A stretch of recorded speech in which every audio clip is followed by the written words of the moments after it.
Let me tell you something you already know.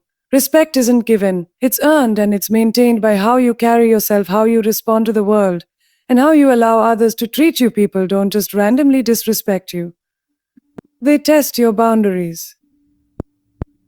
But if they find none, they walk all over you. Too many people confuse loudness with authority and arrogance with respect. But real respect doesn't come from fear. It doesn't come from yelling, demanding, or forcing people to comply. True respect is something that others choose to give you, not because they're afraid of you, but because they recognize the power, confidence, and self-control you carry. Respect begins internally, not externally. You can't make others value you if you haven't first committed to valuing yourself. When you carry yourself with quiet confidence, when you speak with intention instead of desperation, people start to feel your energy before they even hear your words. You become someone who demands attention without ever raising your voice. Serious. The people who are truly respected in life aren't the loudest in the room. They're the ones who don't need to prove themselves. They let their actions speak. They walk in alignment with their values. They don't need applause because their consistency speaks louder than any clapping hands. Ever. What is? Could. Every time you keep a promise to yourself, whether it's setting a boundary, honoring your priorities, or choosing discipline over distraction, you build internal credibility. That credibility becomes the foundation of self-respect. And when people witness you standing firm in your standards, they realize you're not easily moved, manipulated, or broken. People are always watching, not your words, but your reactions. If you fold the moment pressure comes, they'll stop taking you seriously. But if you stand tall even when it's inconvenient, uncomfortable, or unpopular, they'll begin to treat you with a level of seriousness that can't be faked or forced. Respect doesn't require you to intimidate others. It requires you to intimidate weakness within yourself. You become respectable when you no longer make excuses, when you take responsibility, and when you choose growth over comfort. People respect those who rise in moments where others shrink. You earn respect by doing the hard things silently, by waking up early when no one's watching. By choosing discipline over drama, by setting boundaries and sticking to them, by saying no when it's easier to say yes. These small repeated decisions build the kind of reputation that people can't ignore. It's easy to demand things from others, but the real challenge is to require more from yourself. When you raise your own standards, you automatically raise how others engage with you. People treat you based on how you treat yourself. So if you show up sloppy, inconsistent, or desperate, don't be surprised when they mirror that energy back to you. Respect is never about control. It's about influence, and influence is built over time through discipline, clarity, and presence. If you want people to truly respect you, stop chasing it from them and start cultivating it within yourself. Make your life, your mindset, and your energy so powerful that people have no choice but to meet you on higher ground, whether you realize it or not. You're constantly giving people a blueprint on how to treat you. Every time you respond, tolerate, excuse, or stay silent, you're sending a message. You're saying, this is okay with me. And when disrespect goes unchecked, it doesn't disappear. It multiplies. People don't just wake up and choose to disrespect you. They test the waters. They push small boundaries to see how you react. If you let the little things slide, they assume the bigger things will slide too. And slowly, the line between what's acceptable and unacceptable gets erased. You have to understand that your standards are not universal. What's obvious to you might not be obvious to someone else. That's why setting clear expectations is critical. It's not about being harsh. It's about being honest.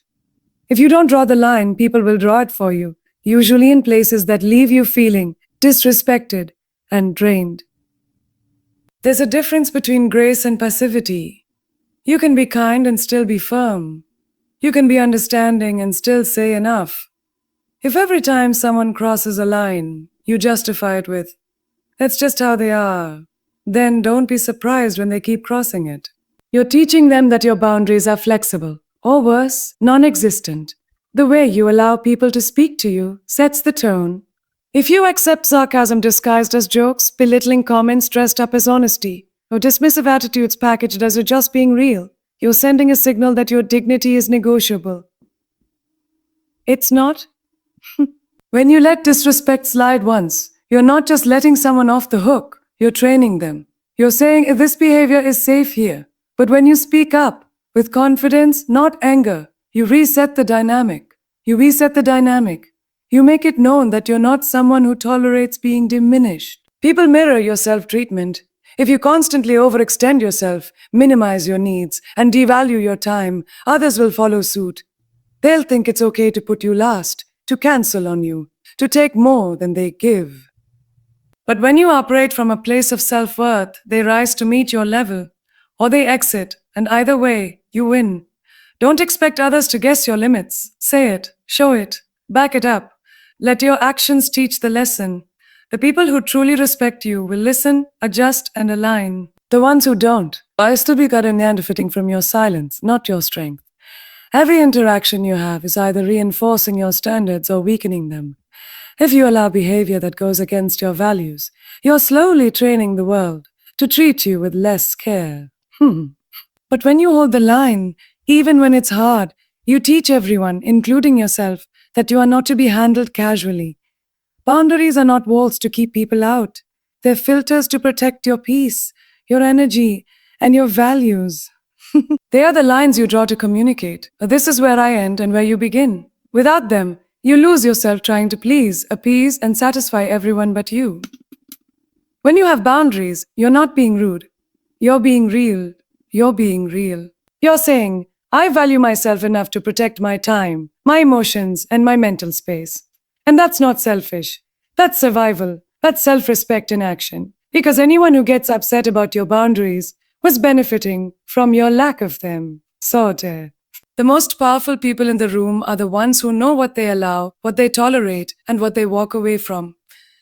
Boundaries help you define what is yours to carry and what isn't.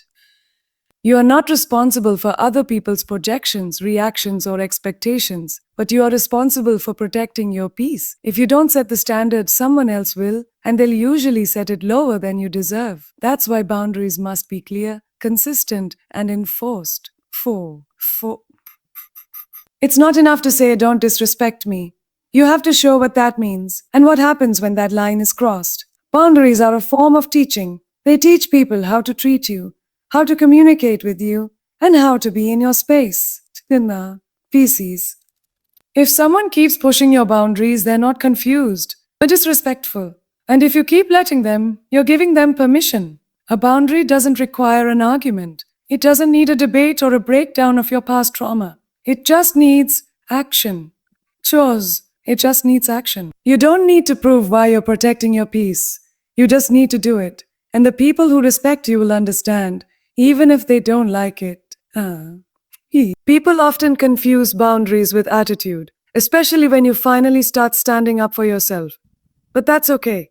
Let them misinterpret. Because anyone who truly values you won't need unlimited access to you to feel close. They'll respect the space you require to stay whole. Your ability to say a no, to walk away, to not respond, to protect your time. These are not acts of distance. They are acts of deep inner love. Boundaries are the language of self-respect, and every time you speak that language, you teach the world to respect you too. Respect you too. One of the fastest ways to lose your power is by constantly feeling the need to explain yourself. Every decision, every boundary, every feeling, you keep offering a backstory, hoping they'll understand. But here's the truth. You don't owe anyone an explanation for protecting your peace. When you over-explain, you're seeking validation for things that don't need permission. You're trying to make others comfortable with your choices, even when those choices are rooted in your well-being. And often, the people demanding explanations are the same ones who benefited from your silence. Once. The explaining can easily turn into apologizing. And once you start apologizing for your boundaries, you give people the impression that they're negotiable. You weaken your stance. You invite pushback. You open the door for manipulation. And suddenly, what was once a firm no becomes a shaky maybe. Strong people move with clarity, not confusion. They don't announce every step. They don't justify every move. They act from alignment, not approval. And when you reach that level of self-trust, you stop needing others to co-sign your instincts. It's okay to clarify when necessary. But there's a difference between clarity and convincing. Clarity is rooted in confidence. Convincing comes from insecurity. The moment you find yourself trying to win someone over just so you can live your truth, pause. You don't need to be understood to be respected. Over-explaining often stems from past patterns, people-pleasing, guilt, or fear of being judged. But as you grow, you start to realize that not everyone deserves access to your why. Sometimes, a because I said so is enough. Not as a weapon, but as a statement of ownership over your own life. You are allowed to make choices that others don't get. You are allowed to walk away without a monologue. You are allowed to change, evolve, and shift without offering footnotes. The more you practice this, the more you'll see who respects you as you are, and who only respects the version of you they can control. Your decisions don't need to be palatable to others. They just need to be right for you. And when you stop over-explaining, you create space, not just for peace, but for power. A quiet, grounded, unapologetic power that commands respect without a single extra word. There's a certain kind of strength that doesn't need to shout. It doesn't argue, it doesn't plead. It simply exists in silence. Controlled silence is not weakness, it's discipline. It's the choice to speak with purpose, not impulse. It's knowing when to engage, and more importantly, when not to. In a world that's addicted to reaction, your silence becomes power. When people try to trigger you, poke at you, or bait you into explaining yourself, and you remain calm, you show them that you're not easily moved. That kind of emotional control demands respect without you saying a word. Silence isn't about being passive. It's about being intentional. Not every insult deserves a rebuttal. Not every challenge requires a defense. The person who can control their tongue in chaos controls the room. And when you master that kind of presence, people begin to measure their words around you. Alongside silence comes the power of firm no. Not a soft maybe, not a hesitant excuse. Just no. With no added fluff, no nervous laughter, and no guilt. A clear no is a boundary in its purest form. It's you standing tall in your standards and refusing to be swayed. People may not like your no with you. They may try to negotiate, manipulate, or guilt you out of it. But that's where your power is tested. A firm no isn't mean. It's mature. It's self-respect in action. It's the refusal to abandon yourself to accommodate someone else's comfort. You don't need to explain your no for it to be valid. A no to draining conversations. A no to forced obligations. A no to being someone you're not. Your refusal is not up for debate. And when you deliver it without emotion or apology, it hits different. It commands space. The more you practice controlled silence and firm boundaries, the more your presence will shift. People will stop seeing you as someone they can test. They'll start viewing you as someone who cannot be shaken, baited, or played. And that perception changes everything. And silence and a stronger no are not about control over others. They're about control over yourself. They signal that you are not here to be reactive. You are here to be intentional. Your energy is your most valuable currency. It fuels your thoughts, your emotions, your goals, your relationships, everything. And yet, it's the one thing people often give away the fastest. They give it to chaos, to gossip, to emotional vampires, to people who drain but never pour back. But when you understand how sacred your energy is, you stop letting just anyone have access to it. You are not obligated to be available to everything and everyone. Protecting your energy means being selective with your time, your attention, and your emotional investment. Just because someone demands a response doesn't mean they deserve one. Just because someone wants your presence doesn't mean they're entitled to it. You have the right to protect your peace without guilt. People will always try to pull you into their storms, their drama, their dysfunction, their confusion. But you don't have to participate. You don't have to explain why you're unavailable. You don't have to justify your boundaries. Sometimes protecting your energy means disappearing without a press release, choosing peace over performance, When you guard your energy, you become intentional about who and what you allow into your space. You stop entertaining relationships that cost more than they give. You stop responding to chaos just because it's loud. You stop showing up for people who never show up for you. Your circle gets smaller, but your peace gets stronger. Not everything deserves your reaction. Not every message deserves your attention. Not every opportunity is meant for you. When you protect your energy, you learn to operate from a place of alignment, not urgency. You understand that your focus is limited and that anything draining your focus is robbing your future. You're not being mean when you create distance, you're being wise. Some people are only attached to you because they benefit from your exhaustion. They don't want you rested, centered, or self aware. They want you stretched thin so you're easier to manipulate. Protecting your energy means recognizing these patterns and cutting the cord firmly and without apology. The more you protect your energy, the more magnetic you become. Oh, you'll notice how your creativity flows more freely. Your intuition speaks louder. Your confidence feels deeper. That's because your energy is finally circulating inward, healing you, empowering you, and elevating you, instead of being scattered in all directions. Your peace is not up for negotiation. Your energy is not public property. It is sacred, rare, and powerful. And when you start treating it that way, with the seriousness and care it deserves, the world responds in kind. People will either rise to meet your frequency or fall away. Either way, you win. There's a dangerous trap many fall into, trying to be liked by everyone. But the truth is, being liked is often tied to compliance. People like you when you agree, when you stay small, when you don't challenge their comfort. Respect, on the other hand, requires strength. It comes when you live in truth, even if that truth makes others uncomfortable. The constant need to be liked leads to watered-down boundaries, fake smiles, and over-accommodation. You twist yourself to fit into places you've outgrown, hoping for approval. But that approval is fleeting and exhausting, because the moment you stop performing, the liking stops. It's conditional, it's shallow, and it keeps you from living authentically. Respect is built on consistency and integrity.